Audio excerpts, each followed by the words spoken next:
तो चलिए फिर से स्वागत है स्मार्ट क्लास के यूट्यूब चैनल पर। देखिए आज के टॉपिक में हम लोग बात करेंगे फूलों के बारे में और ये जानेंगे कि फूल किस प्रकार से निषेचन प्रक्रिया को करते हैं या परागन प्रक्रिया को करते हैं। साथ ही साथ ये जानेंगे कि फूलों के किस भाग को क्या कहते हैं और उनके उन भागों का क्या कार्य होता है। देखिए सबसे पहले फूलों के अध्ययन को एंथोलॉजी कहा जाता है और इस एंथोलॉजी के द्वारा वैज्ञानिक या विज्ञान जो होता है फूलों का बहुत गहरा अध्ययन करते हैं। तो आज हम लोग ये जानते हैं कि फूल क्या होता है और इसका निर्माण किस तरह होता है। सबसे पहले देखिए, जब आप फूलों में सबसे पहले आपको क्या दिखता है, एक कली दिखता है और कली जो होता है वो पत्तों के ऊपर स्थित होता है। तो ये जो कली होती हैं ये एक तरह से बोल सकते हैं कि सीपल्स के द्वारा अर्थात हरे प्रकार के एक लेयर के द्वारा ढके होते हैं और इन लेयर को, जो हरे प्रकार का लेयर होता है, इसे सीपल्स कहा जाता है या आप इसे इसके पूरे रूप को कली कह सकते हैं। तो सीपल्स क्या करते हैं कि फूलों को प्रकाश जो संश्लेषण होता है उसमें भोजन तैयार करके देता है या उन्हें पोषण देता है। किन्हें? पुष्प को। अर्थात ये जो चारों ओर मुड़ा हुआ भाग है इसका मुख्य काम होता है कि फूलों को पोषण देना और उसे रक्षा करना। तो देखिए अब कली जैसे जैसे खिलती है, जैसे जैसे इनका क्या बोल सकते हैं कि जैसे जैसे पोषण मिलता है और ये विकास करते हैं तो ये कुछ इस आकार के हो जाते हैं। और यहाँ से हम अध्ययन करते हैं कि फूलों में किन किन भागों को क्या कहा जाता है। देखिए फूलों के सबसे निचले भाग को अर्थात इसको वृंत कहा जाता है और वृंत ही वो भाग होता है जिसे हम लोग किसी को ले करके देते हैं वैलेंटाइन डे में और उसे प्रपोज करते हैं। अगर उधर से हाँ मिल गया तो ठीक है, वरना चप्पल का जो नंबर होता है वो गाल में छप जाता है। तो ये जो वृंत होता है ना, ये बहुत इंपॉर्टेंट रोल अदा करता है सभी के लिए और कोई ना कोई इस दुनिया में जरूर ऐसा नहीं होगा कि वो वृंत के द्वारा किसी को फूल नहीं दिया होगा। आप क्या करते हैं, फूल का इस पार्ट को पकड़ के बोलते हैं क्या लो फूल ले लो। हम लोग फूल के इस पार्ट को पकड़ते हैं, तो जो ये पार्ट होता है इसको वृंत कहा जाता है। उसी तरह फूल के जो सबसे ऊपर जहां पर फूल को क्या करते हैं, वृंत के जस्ट ऊपर वाले भाग को पुष्पासन कहा जाता है। पुष्पासन अर्थात ये वाला भाग, ये वो भाग होता है जहां पर पुष्प जो होता है वो क्या होता है, बैठता है। अर्थात पुष्पों का जो पूरा भार होता है जिस स्थान पे होता है, मतलब ये वाले भाग पर, उसको हम लोग क्या कहते हैं, पुष्पासन कहते हैं, जो आप यहाँ देख सकते हैं। अब देखिए पुष्पासन में क्या होता है, पुष्पासन में आप ये जान सकते हैं कि पूरा पुष्प जब खिलता है तो वो उसे संजो कर रखता है। जिस तरह हम लोग जब पूजा में बैठते हैं तो पंडित जी जरूर बोलते हैं कि एक आसन लेके बैठ जाइए। तो आसन क्यों दिया जाता है, ताकि उसमें हम लोग आराम से बैठ सकें और पूजा को संपन्न कर सकें। उसी तरह ये पुष्प जो होते हैं जिस स्थान पे बैठते हैं उसे हम लोग क्या कहते हैं, पुष्पासन कहते हैं। अब देखिए इसका पुष्प का जो अगला पार्ट है या अगला जो मुख्य भाग है वो कहलाता है बाह्य दल। देखिए बाह्य दल वो भाग होता है जो इसे चारों ओर से कवर अप करके रखता है। अभी जिसे हम लोगों ने सीपल्स कहा, तो सीपल्स वाले भाग को आप देख सकते हैं, ये वाला जो भाग है, ये वाला जो ब्लैक वाला भाग है, ये क्या कहलाते हैं, बाह्य दल कहलाते हैं। जब ये अंदर से ढके होते हैं, इस तरह करके ढके होते हैं, इसको ये ढका हुआ होता है कली को, तो उसको सीपल्स बोलते हैं। लेकिन जैसे ही ये कली खिलती है और फूल पूरा खिल जाता है तो उसको हम लोग क्या कहते हैं, बाह्य दल कहते हैं। उसी तरह जब फूल का ऊपरी भाग, ये भाग जो होता है, ये खिल जाता है तो इस खिले हुए भाग को अर्थात खिला हुआ जो ये पूरा फूल दिख रहा है, इसे हम लोग दलपुंज कहते हैं। इसे क्या कहते हैं, दलपुंज। और एक बात आप जान लीजिए कि फूलों का जो रंग तैयार होता है, बहुत सारे फूल के अलग अलग रंग होते हैं। जैसे गुलाब का ले लीजिए, अलग अलग किस्म के होते हैं, अलग अलग तरह के होते हैं। और बहुत सारे फूल जो हरा, पीला, लाल, गुलाबी, बहुत सारे रंग के होते हैं। तो जो फूलों का रंग होता है ये किस हार्मोन के द्वारा होता है, क्या आपको पता है? तो देखिए फूलों का जो रंग होता है वो एंथोसायनिन नामक हार्मोन के द्वारा होता है। तो एंथोसायनिन नामक जो हार्मोन होता है वो फूलों का रंग को तैयार करता है। अब देखिए फूलों का जो रंग तैयार होता है उसी के आधार पे हम लोग क्या करते हैं, फूलों का प्रकृति को प्राप्त करते हैं। बहुत सारे फूल जो है हमारे पर्यावरण में, बहुत सारे फूल जो हैं वो दिन में खिलते हैं। तो फूलों का रंग क्यों परिवर्तित होता है, सब फूल एक रंग के क्यों नहीं होते हैं? हमारी प्रकृति ने फूलों को कुछ इस तरीका से तैयार किया है कि वो भंवरों को या कीट पतंगों को आकर्षित कर सके। रात में जितने भी फूल खिलते हैं अधिकतर वो 80% फूल जो होते हैं वो सफ़ेद रंग के होते हैं और उनमें एक महक होती है। इसी महक से क्या होता है, हम बहुत ज़्यादा बोल सकते हैं कि खुश हो जाते हैं। जब जैसे रात रानी का महक जो होता है बहुत खूबसूरत होता है, तो हम लोग जब उन्हें उसका जो सेंट होता है या उसका जो खुशबू होता है हमारे नाकों तक पहुंचती है तो हम लोग बहुत अच्छा लगता है कि वाह क्या अच्छा सुगंध है। लेकिन जितने सुबह में फूल खिलते हैं उनमें गंध थोड़ा कम होता है और वो कम सुगंधित होते हैं, लेकिन उनका कलर जो होता है वो डिफरेंट तरह का होता है, मतलब उनका कलर अलग अलग प्रकार का होता है। तो जो दिन में फूल खिलते हैं उनके कलर्स जो होते हैं वो कई प्रकार के होते हैं, लेकिन रातों में खिलने वाले 80% जो फूल होते हैं वो सफ़ेद रंग के होते हैं और उनमें बहुत अधिक खुशबू होती है। तो देखिए, अब फूलों का जो कलर होता है ये हम लोगों ने किससे जाना कि एंथ्रासायनिन नामक हार्मोन होता है जो क्या करता है, इनके कलर्स को चेंज करता है। अब अगला जो पार्ट है ये फूल का सबसे इम्पोर्टेंट पार्ट माना जाता है, जिसे हम जानेंगे कि इसी के द्वारा फूल जो होते हैं वो अपने आने वाली पीढ़ी को तैयार करते हैं, जिसमें जो 2 पार्ट है। ये सबसे पहला पार्ट होता है ये बीजांड। देखिए, बीजांड से पहले फूल के इन पार्ट को, जो हम लोग ये पार्ट है जो फूल का ये सब पार्ट है, ये पंखुड़ी जिसको बोलते हैं, इसे इंग्लिश में पेटल्स बोला जाता है। और देखिए, पेटल्स का काम होता है कि ये फूल के आंतरिक भाग को सुरक्षित रखती है और देखने में भी बहुत खूबसूरत होता है। देखिए, पुष्प का जो अगला भाग है ये कहलाता है बीजांड। बीजांड और ये जो बीजों का जो क्रम होता है इसे हम बोल सकते हैं कि ये कहाँ होता है, पहले ये जान लीजिए। देखिए, बीजांड जो होते हैं वो अंडाशय में होता है। ये एक फीमेल पार्ट होता है। पुष्प में 2 तरह का पार्ट होता है, एक स्त्री केसर एक पुंकेसर, यानी एक फीमेल और एक मेल होता है। तो ये जो फीमेल वाला पार्ट है इसी में बीजांड होता है और इसी से क्या होता है कि बीजों का निर्माण होता है, या बोल सकते हैं पुष्पों का निर्माण होता है। और कैसे होता है वो भी हम लोग जानेंगे।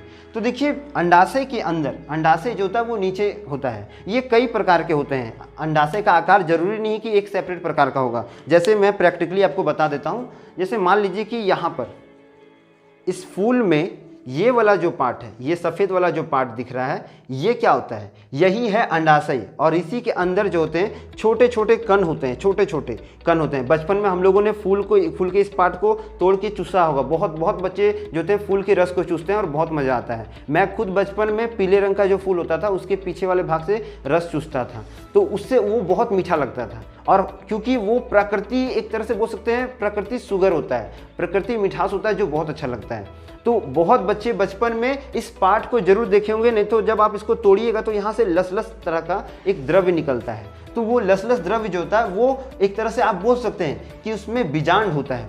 और ये बीजांड किस में आता है, अंडाशय में आता है। तो ये जो सफ़ेद वाला पार्ट है इसे हम लोग क्या कहते हैं, अंडाशय कहते हैं। अब जो अंडाशय होता है वो क्या करता है, वो बीजांड को अपने पास रखता है। उसके बाद ये बीजांड से हम इसको एक तरह से बोल सकते हैं कि ये फीमेल पार्ट होता है पुष्प का। देखिए, फूलों का जो ये पार्ट होता है, अर्थात ये तो अंडाशय हो गया, लेकिन ये जो पार्ट होता है, जो ये पूरा फीमेल पार्ट है, पूरा ये फीमेल पार्ट है, तो ये जो पार्ट होता है इसको वर्तिका कहा जाता है। और जस्ट इसके ऊपर वाले भाग को, अर्थात जहाँ पर ये आपको दिख रहा होगा कि एक कीड़ा जो है वो बैठ रहा है, ये ऊपर वाला भाग, इसे वर्तिकाग्र कहा जाता है। तो फूलों के जो ये नली वाला भाग है इसको हम लोग वर्तिका कहते हैं, और फूलों के जो सबसे ऊपरी वाले भाग है, जो फूल का सबसे ऊपर वाला भाग होता है उसे वर्तिकाग्र कहते हैं। तो ये जो पूरा पार्ट है जो आपको एक ग्रीन या बोल सकते हैं येलो रूप में दिख रहा है, ये एक्चुअली में क्या है, फूलों का फीमेल पार्ट होता है। और इसी से फूल जो होता है वो जन्म लेता है या उससे फल तैयार होता है। तो देखिए, अब इसमें मेल पार्ट कौन है वो जानते हैं। देखिए, ये जो पार्ट दिख रहा है 2, इसी तरह का बहुत सारे होते हैं इसमें, इसी तरह का बहुत सारा होता है। और ये जो पार्ट होता है ना, इसे हम लोग क्या कहते हैं, इसे हम लोग एक तरह से बोल सकते हैं कि ये पुंकेसर होता है। इसे हम लोग क्या कहते हैं, पुंकेसर, पुंकेसर या फिर मेल पार्ट, फूल का मेल पार्ट। पुंकेसर में एक छोटा सा बोल सकते हैं कोष होता है जिसे परागकोष कहा जाता है। ये परागकोष होता है, देखिए दोनों तरफ ये परागकोष होते हैं। इनके अंदर छोटे छोटे कण होते हैं, बहुत छोटे छोटे कण होते हैं। तो इन कणों को परागकण कहा जाता है। इन कणों को क्या कहा जाता है, परागकण कहा जाता है। तो परागकण कहाँ होते हैं, परागकोष में होते हैं। और परागकोष किससे जुड़ा होता है, तो परागकोष पुंकेसर से जुड़ा होता है, जिसको कई जगह पर इंग्लिश में फिलामेंट भी कहते हैं। ये जो है इसको फिलामेंट भी कहा जाता है। ये जो दिख रहा है आपको, जो यहाँ से निकला हुआ है, इसको फिलामेंट कहते हैं। और जहाँ पर ये फिलामेंट खत्म होता है वहाँ पर क्या होता है, पुंकाशय, या बोल सकते हैं कि एक तरह से परागकोष होता है। और परागकोष के अंदर परागकण होते हैं। ये परागकण क्या करते हैं, यही छोटे छोटे दाने जो होते हैं जब इसके संपर्क में आते हैं, अर्थात जब यहाँ पर किसी तरह से वो आ जाते हैं तो वो अंदर की ओर आते हैं। और अंदर की ओर आने के बाद ये क्या करते हैं, ये फूल या फल तैयार करते हैं। अब यहाँ बात आता है कि ये अंदर की ओर आते कैसे हैं। पराग कोष जो होते हैं, पराग कोष से परागकण निकल के कैसे बाहर आते हैं। देखिए परागकण के बाहर या बोल सकते हैं पराग कोष के बाहर वाले तली में एक योजी होता है। ये योजी जो होता है ये फटता है और इसे प्राकृतिक रूप से या बोल सकते हैं जैसे जैसे इसमें परागकण बढ़ता है वैसे वैसे ये योजी फट जाता है और ये इसके बाहरी क्षेत्रों में आ जाते हैं। देखिए जो पुष्प होता है उसमें ये जो परागकण है किस तरह से मुख्य रूप से वर्तिकाग्र पर पहुंचता है या फिर किसी और पुष्प के वर्तिकाग्र पर पहुंचता है, इसके 7 तरह के बोल सकते हैं कि कार्य हो सकते हैं या 7 तरह से ये अलग अलग रूप में वर्तिकाग्र तक पहुंचता है। पहला जो भाग है या बोल सकते हैं पहली जो प्रक्रिया है जिसे वायु परागन कहते हैं, ये हवा के माध्यम से क्या होता है कि कभी कभी इसमें ये फट गया और वायु के माध्यम से ये सीधे वर्तिकाग्र तक पहुंच जाता है। या फिर कीट परागन, जैसे यहाँ पर देखिए आप कीड़े बैठे हुए हैं और कीड़े क्या करते हैं कभी इस पर बैठते हैं और इनके पैरों में बोल सकते हैं छोटे छोटे बाल होते हैं। जो बाल जो होते हैं जब इनके पास मान लीजिए कि फूल का रस चूसने के लिए जब कीड़े आते हैं तो उनके पैर जो होते हैं जब इन पर रखते हैं वो तो बहुत सारे जो परागकण होते हैं वो उनके पैरों में चिपक जाता है और चिपक करके वो कहाँ पहुँच जाता है, वो पहुंच जाता है वर्तिकाग्र पर। उदाहरण के लिए जब बच्चे कभी कीचड़ में खेलते हैं तो पैर में कीचड़ लगता है ना, या आप कभी गोबर उठाने जाते हैं तो कभी अचानक पैर आपका गोबर के ऊपर चल गया तो वो क्या होता है गोबर आपके पैर में चिपक जाता है।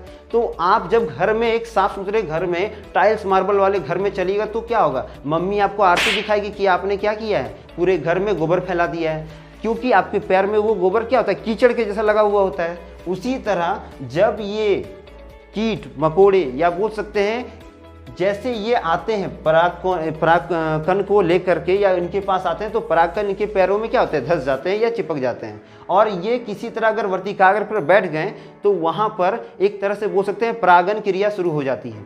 अब देखिए जो तीसरा भाग है या बोल सकते हैं तीसरी तरह से किस तरह से ये और तरीका से परागकण जो होता है वर्तिकाग्र तक पहुँचता है, ये है जल के द्वारा।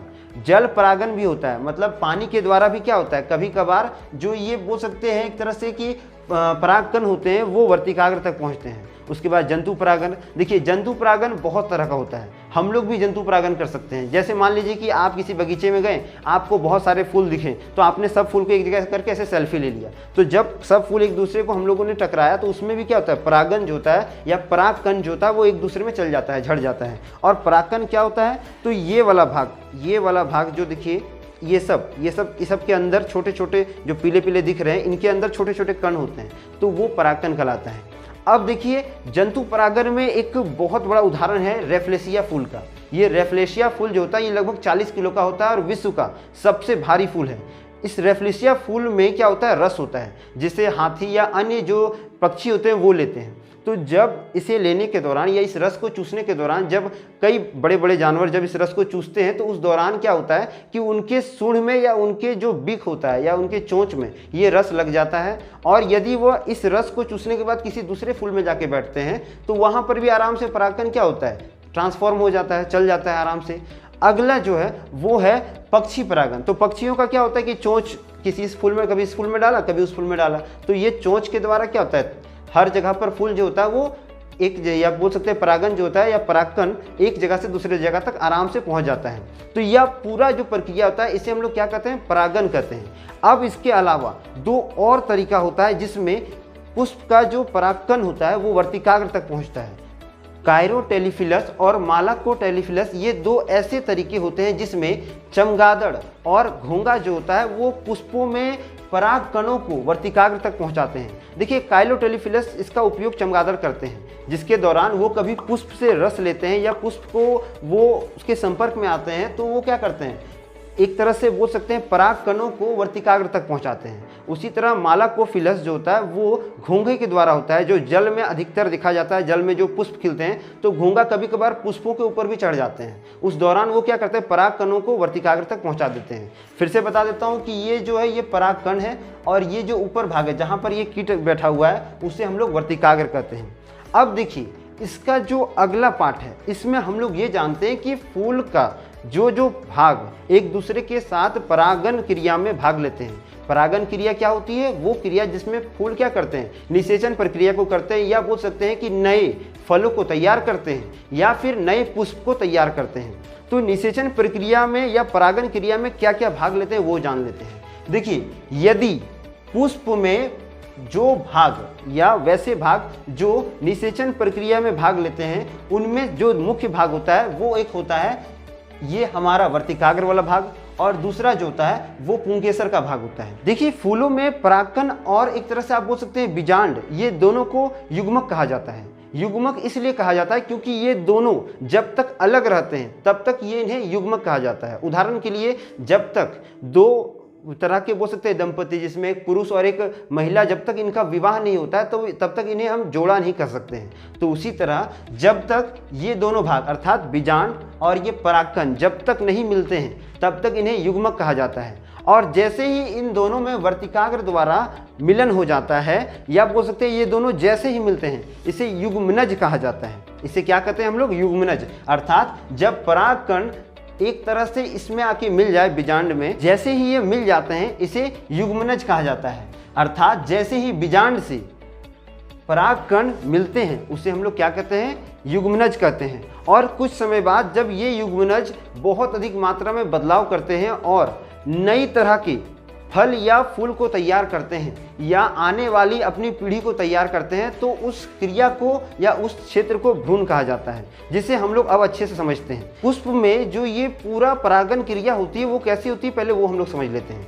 देखिए एक पुष्प में आप गौर करिएगा, जब वर्तिकाग्र के द्वारा बीज एक तरह से बोल सकते हैं कि परागकण एंट्री लेते हैं तो इनकी संख्या मात्र 2 होती है। अर्थात किसी पुष्प में मात्र दो ही परागकण जा सकते हैं इसके बीजांड में या बोल सकते हैं इसके अंडाशय में, जहां पर 3 अलग अलग या 3 बोल सकते हैं कि अलग तरह के बीजांड इनका इंतजार करते हैं, जिसमें से 2 जो होते हैं जो वर्तिकाग्र के द्वारा आए होते हैं परागकण, ये 2 में से एक जो होता है वो इसके साथ बॉन्डिंग बनाता है या इसके साथ यहाँ मिलता है, और बाकी 3 जो होते हैं वो अलग रहते हैं, जिसमें एक जो है वो परागकण होता है और 2 जो होता है वो एक तरह से बोल सकते हैं कि मादा भाग का बीजांड रहता है। तो ये जो 2 भाग होते हैं, जो 2 भाग मिलते हैं, इसे युग्मनज कहा जाता है। इस भाग को क्या कहते हैं? युग्मनज। जो 2 भाग मिला उसे हम लोग क्या कहेंगे? युग्मनज। और जो ये 3 भाग रहा इसका काम क्या होता है ये जानते हैं। देखिए ये 3 भाग का मुख्य काम होता है कि ये युग्मनज को पोषित करती है, भ्रूण को पोषित करती है। जिस तरह माँ के पेट में जब बच्चा रहता है तो प्लेसेंटा के द्वारा उसे क्या मिलती है? प्रोटीन मिलता है और भोजन प्राप्त होता है। माँ जो खाती है वो बच्चे के पेट में भी जाता है। उसी तरह जो भ्रूण का पोषण या ये जो दोनों युग्मनज बना एक साथ मिल करके, जिसमें क्या हुआ? जिसमें वर्तिकाग्र के द्वारा परागकणों को यहाँ पहुँचाया गया था। कितने परागकणों को? 2 परागकणों को। और यहाँ पर कितना था? यहाँ पर 3 बीजांड था। तो जब इसके अंडाशय में या बोल सकते हैं जो 3 बीज होता है उसके साथ जब ये परागकण मिलता है तो एक, और यहाँ पर ये जो दूसरा है जो इसके अंदर पहले से था, तो ये दोनों मिलकर के एक युग्मनज बनाते हैं और इसका विकास करना और इसे पोषण देने का काम ये 3 मिलकर करते हैं। तो ये तीनों को जो बोलते हैं हम लोग भ्रूणपोष कहा जाता है। देखिए भ्रूणपोष अर्थात ये इन दोनों भाग को पोषण देते हैं, इसीलिए इनके द्वारा फलों का निर्माण होता है। यही 2 बॉन्डिंग करके क्या करते हैं? फलों का निर्माण करते हैं और इन्हें पोषण देने का काम कौन करता है? भ्रूणपोष करते हैं। ये 3 जो है वो भ्रूणपोष कहलाते हैं। इसलिए देखिएगा फल का जो आकार है वो धीरे धीरे करके क्या होता है? बढ़ता है फूल देने के बाद। अब देखिए फूलों में किस तरह से प्रक्रिया होता है, किस तरह से ये परागन क्रिया करते हैं वो जानते हैं। देखिए फूलों में 2 प्रकार से परागन क्रिया होता है, एक होता है स्वपरागन और एक होता है परपरागन। स्वपरागन वो तरीका होता है जिसमें फूल क्या करते हैं? खुद के बीज को अपने ही पुष्प में या फिर यहाँ पर बोल सकते हैं अपने ही डाल करके हवा या अन्य जो माध्यम मैंने बताया 7 माध्यम, उसके द्वारा ये क्या करते हैं? खुद में रिप्रोडक्शन कर लेते हैं, या फिर अपने द्वारा यहाँ से अपने ही पौधे में या अपने ही फूल में क्या करते हैं? यहाँ से ट्रांसफर होके परागकण क्या हुआ? यहाँ का वर्तिकाग्र में गिरा और यहाँ से क्या हुआ कि वो अपना ही पौधा से क्या किया? एक डेवलपमेंट हो गया, एक नया बीज बना दिया। तो ये जो खुद में करते हैं इसे स्वपरागन कहते हैं। उसी तरह जब फूल एक माध्यम से या बोल सकते हैं कि यहाँ से जो इसका परागकण होता है वो किसी माध्यम से, जिसमें आप बोल सकते हैं पक्षी के माध्यम से, जल के माध्यम से, वायु के माध्यम से, जंतु के माध्यम से, एक जगह से उठकर दूसरे जगह या दूसरे पुष्प में जाता है या दूसरे पौधे के फूलों में जाता है, दूसरे पौधों के फूलों में जाता है, तो इसे परागन कहते हैं। इसे परागन कहते हैं। यहाँ भी परागन हो रहा था लेकिन ये पर परागन होता है। ये क्या होता है? पर परागन होता है। इसे हम लोग क्या कहते हैं?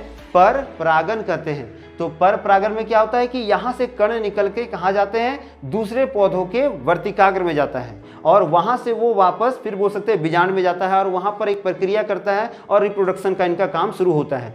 उसके बाद जब तक कण या बोल सकते हैं जो परागकण होते हैं वो जब तक यहाँ पहुँचते हैं तो इस प्रक्रिया को परागकण कहते हैं, परागन कहते हैं। लेकिन जैसे ही ये वर्तिकाग्र के अंदर जाते हैं इसे क्या कहते हैं, निषेचन कहा जाता है। इसे क्या कहा जाता है, निषेचन। मतलब जब तक परागन वर्तिकाग्र के ऊपर है तब तक वो परागन क्रिया कहलाएगा, अर्थात जब तक बोल सकते हैं कि एक तरह से परागकण जब तक वर्तिकाग्र के ऊपर वाले भाग में है, इस भाग में है, तब तक ये क्या कहलाता है, परागन कहलाता है। लेकिन जैसे ही ये अंदर जाता है तो इसे क्या कहते हैं, निषेचन कहते हैं। और एक चीज़ कि जब भी निषेचन होता है तो मात्र 2 ही परागकण जो होते हैं वो अंदर की ओर जाते हैं, बाकी 3 जो होता है वो इसका इंतजार करता है, जिसमें 2 के साथ बॉन्डिंग बनता है और जो एक बच जाता है ये और ये 3 पार्ट, या बोल सकते हैं यहाँ जो 3 पार्ट है ये 3 पार्ट क्या कहलाते हैं, भ्रूणपोषी कहलाते हैं, जो भ्रूण का पोषण करते हैं। और भ्रूण किसे कहते हैं, भ्रूण उसे कहते हैं जो यहाँ पर 2 बॉन्डिंग बना, एक बीजांड के द्वारा जो फीमेल के अंदर था और एक मेल के द्वारा, या बोल सकते हैं परागकण के द्वारा। तो इन दोनों को क्या कहते हैं हम लोग, इन दोनों को युग्मनज कहते हैं, या फिर ये जब विकसित होते हैं तो भ्रूण कहा जाता है। अब देखिए इस तरह से जो होता है पूरा फूल जो होता है वो जनन प्रक्रिया को करती है और इस तरह से फूलों का निर्माण जो होता है ये हमारे पर्यावरण में होता है। देखिए विश्व का सबसे छोटा फूल वुल्फिया कोल्वियाना नाम का फूल होता है जो सबसे सूक्ष्म फूल होता है। उसी तरह रेफ्लेशिया विश्व का सबसे बड़ा फूल है जो लगभग 40 किलो का होता है। तथा ग्रेगर जॉन मेंडल पहले वैज्ञानिक थे जिसने फूलों के ऊपर पहला अध्ययन किया था। तो इस तरह से आज हम लोगों ने जाना कि फूल किस प्रकार बनते हैं और उनसे किस प्रकार फलों की उत्पत्ति होती है। आशा करते हैं कि फूलों की ये पूरी जानकारी को आप बहुत अच्छे से समझ गए होंगे। मिलेंगे हम लोग अगले वीडियो में, तब तक के लिए चैनल को लाइक करें, शेयर करें, सब्सक्राइब करें। वंदे मातरम, भारत माता की जय।